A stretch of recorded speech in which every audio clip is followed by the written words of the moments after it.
Melissa from Kiwi Banana, and today I'm going to give you an overview of my travels in Mexico. Just some of the thoughts of the things that I've experienced and some of the things that I have experienced while I've been here. I thought they would be of some interest and possible use for you. And I really just wanted to get started on local versus tourist price. But before I get into that, I just want to mention that these are mostly relevant in the Quintana Roo region, which is where I've been staying for a lot of the time I'm here.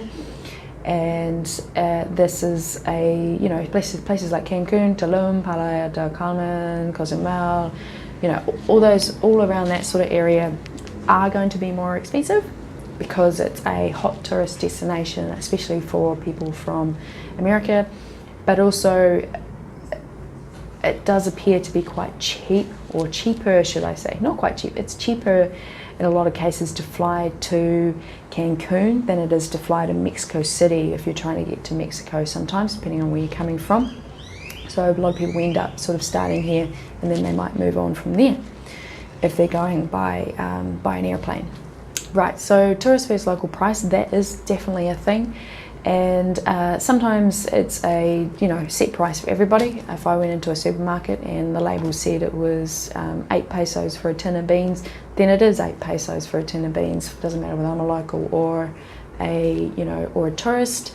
I use the word tourist to sort of encompass that maybe someone that might be an expat or just a general traveller.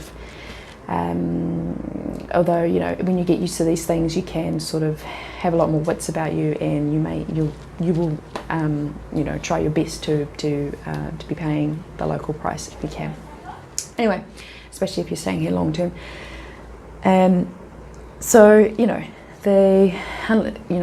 Those tin of beans are not going to be much cheaper unless you go in there and you say, I want a whole carton of them. Then might do a deal or something on that.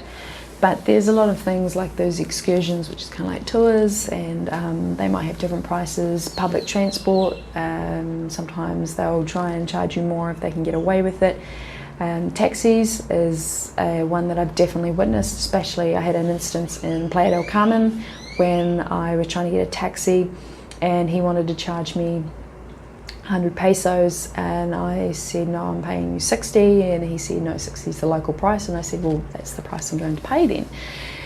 And there are instances where they've tried to charge us really quite exorbitant taxi prices to get from places, and we've just decided, no, we're not even, they wouldn't budge, so we weren't even going to pay for the service, and we'd just walk instead.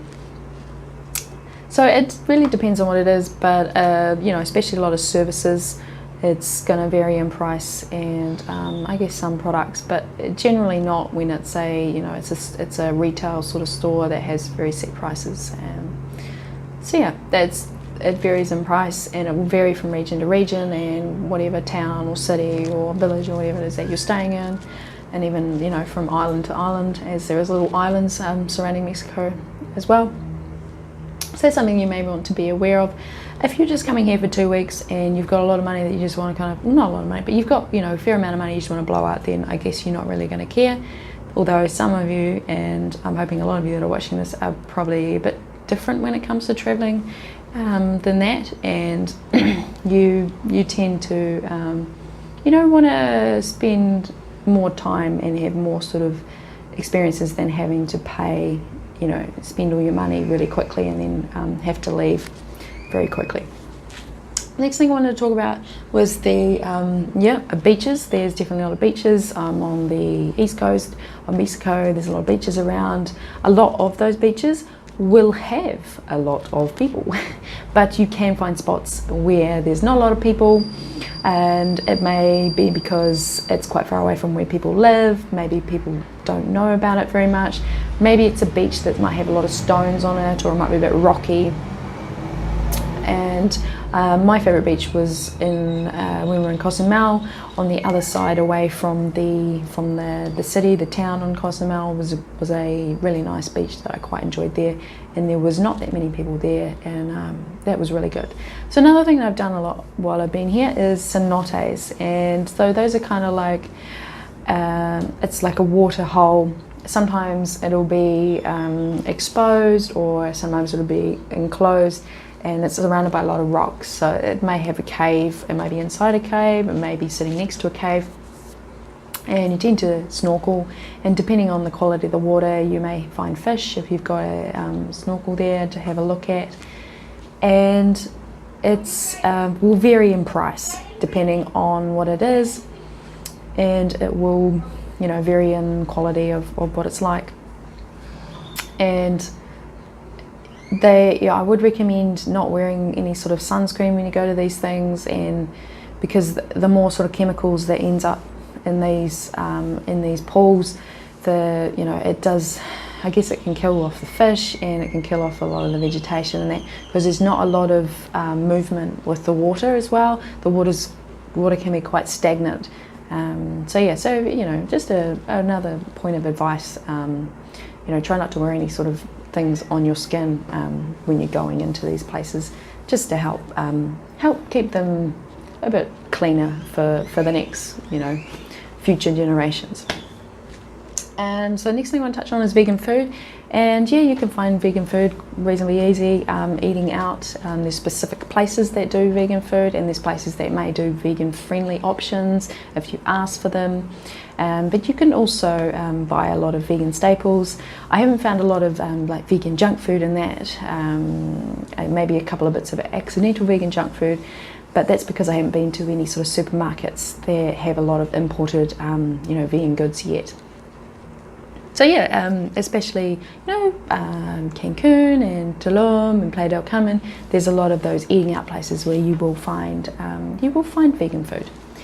Now, another thing I wanted to mention is a friend that I made in a hostel, and they were sort of saying that they see Mexico as a bit of a land of the free, and what they mean by that is you can kind of almost do anything that you want here in Mexico. And I guess, in some ways it's a good thing, some ways it's a bad thing.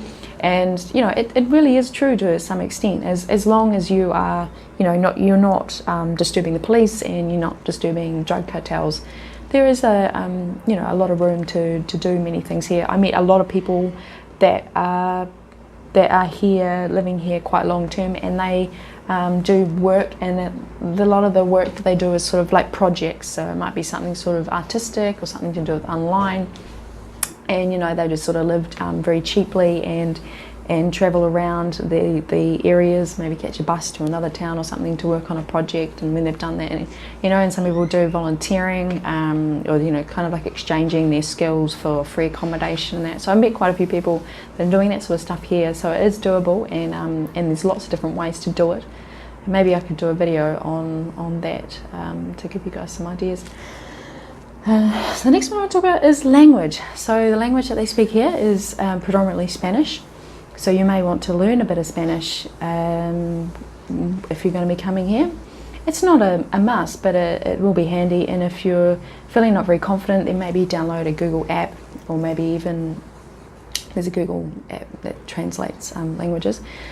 But maybe you want to take a little phrase book with you to read on your downtime, or maybe even download another sort of app that actually sort of teaches you speaking Spanish. And I met some people who said that they learned it very quickly from just being around a lot of Spanish-speaking people, and they picked up on it quite well. The next thing I want to talk about is safety, because I think for many people, when they hear the word Mexico, they sometimes think it's not that safe. And I would be lying if I said to you that this place is absolutely safe. But I guess all I can really give you information about that is that it's going to depend on where you are in Mexico, what you're doing in Mexico, and who are you traveling with in Mexico. And so when I'm saying where you are, it's to do with what region you're in, or what city or town on that you're in. And when I'm saying what you're doing, I'm talking about, like, do you go out, do you go out late at night, and are you one that consumes maybe a lot of drugs and alcohol and things that may alter your consciousness in regards to self-control and self-awareness, around you, because that can have an effect. And you know, are you driving, or are you catching public transport, things like that. And who you're with, I'm talking about, you know, are you alone, and are you a woman, or maybe you're a guy and you're traveling with a couple of other guys. So those things are really going to depend. I haven't felt very, you know, that unsafe while I've been here. I went for a run I was going for a run in a particular route in Playa del Carmen, and someone told me that I shouldn't run that way, things happen. So I guess I stopped running that route, even though I was running during the day, normally about 9 o'clock in the morning, but it was outside town, and it was very much a gravel road. So I took that word of advice and just decided I wasn't going to run that way anymore. But you know, I even stayed way out where you know, the Mexican people would probably live, and Playa del Carmen, way away from the beach, and it was rather quiet, and not always all the streets had street lights.